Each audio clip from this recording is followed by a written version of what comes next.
আসসালামু আলাইকুম, casual cooking পক্ষ থেকে আপনাদের সবাইকে স্বাগতম। আজ আমি রোদে দেওয়ার ঝামেলা ছাড়াই আমসত্ত্ব তৈরি করে আপনাদের দেখিয়ে দেবো। আমি আম কুচি করে নিয়েছি, কুচি করে নিয়ে ধুয়ে নিয়েছি, আর চিনি নিয়েছি। একটা মিষ্টি আমসত্ত্ব তৈরি করে দেখিয়ে দেবেন, সেই জন্য আমি বাদাম নিয়েছি, তিলের শাঁস আর গুঁড়ো দুধ নিয়েছি। আর ঝাল আর মিষ্টি টক যেটা তৈরি করি তার জন্য আমি শুকনো মরিচ নিয়েছি আধা ভাঙা করে, আর মিষ্টি জিরা বা মৌরি আর সামান্য কালো জিরা।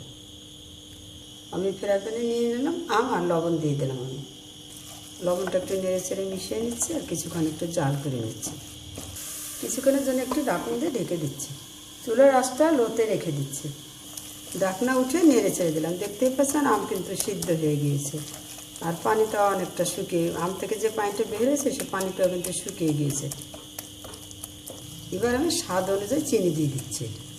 স্বাদ অনুযায়ী চিনি দিয়ে নেড়ে ছেড়ে দিলাম। আর আমি 1.5 চা চামচের মতো দিয়ে দিচ্ছি ভিনেগার। 1 চা চামচের মতো দিয়ে দিলাম লেবু রস।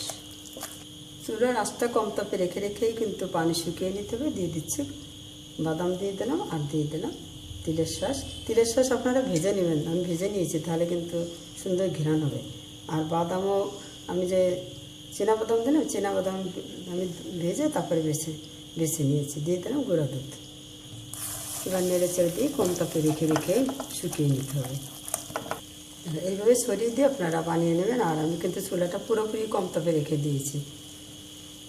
আর আমি সামান্য একটু ফুড কালার দিয়েছি, আপনারা চাইলে বাদও দিতে পারবেন। কম তাপে যদি আপনারা এইভাবে বানিয়ে নেন তাহলে কিন্তু তলাতে লেগেও যাবে না।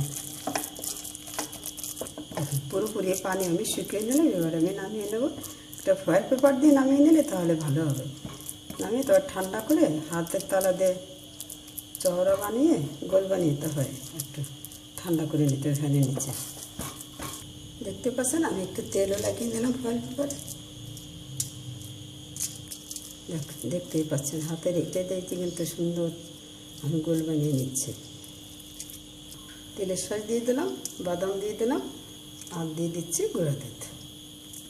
এবার আমি হাতের তলাতে এইভাবে আপনারা যেরকম বানিয়ে নিতে, যদি বেশি পাতলা বানাতে চান তাহলে একটু পাতলা বানা, যদি মনে করেন যে একটু পুরো রাখবেন তাহলে আপনার পুরো করে বানিয়ে ফ্যানের নিচে রেখে দিতে হবে। ফ্যানের নিচে রেখে দেওয়ার পর যখন পুরোপুরি ঠান্ডা হয়ে যাবে তখন আপনারা চাইলে কেটেও খেতে পারবেন, তা নাহলে আপনারা একটু নর্মাল ফ্রিজে আপনারা 30 মিনিট রেখে দিতে হবে। আর যদি আপনারা ডিপ ফ্রিজে রেখে দিতে চান তাহলে 20 মিনিট ডিপ ফ্রিজে রেখে বের করে নেবেন। আর একইভাবে আমি এই ঝাল মিষ্টি টক এই আমসত্ত্বটা তৈরি করে নেব।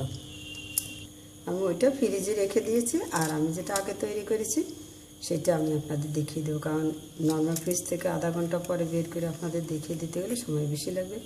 আবার ডিপ ফ্রিজে যদি 20 মিনিট রেখে দিই তাও দেখিয়ে দিতে সময় লাগবে। তাই আমি আগে থেকে যেটা তৈরি করেছি সেটা দেখিয়ে দিচ্ছি।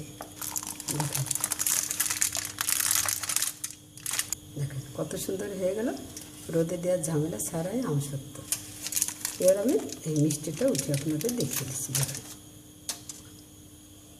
এবার আমি যে নর্মাল ফ্রিজে রেখেছি আপনাদের কাছে সেটি আমি একটু, তাও আপনাদের 5 মিনিট হয়েছে নর্মাল ফ্রিজে রেখে দিয়েছি, তা আমি আপনাদের বের করে দেখিয়ে দিচ্ছি। দেখেন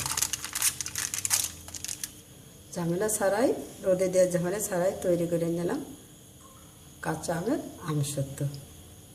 আপনারা ছোট ছোট করে আপনাদের পছন্দ অনুযায়ী কেটে তারপরে ফয়েল পেপার দিয়ে আপনারা একটার পর একটা ফয়েল পেপার দিয়ে আপনারা যে মানে ডিপ ফ্রিজের বক্সে রেখে দিতে পারবেন। আবার নর্মাল ফ্রিজে রেখেও আপনারা খেতে পারবেন। হয়ে গেল আমসত্ত্ব। ভিডিওটি দেখার জন্য আপনাদের সবাইকে ধন্যবাদ। ভালো থাকুন, সুস্থ থাকুন। আল্লাহ হাফেজ।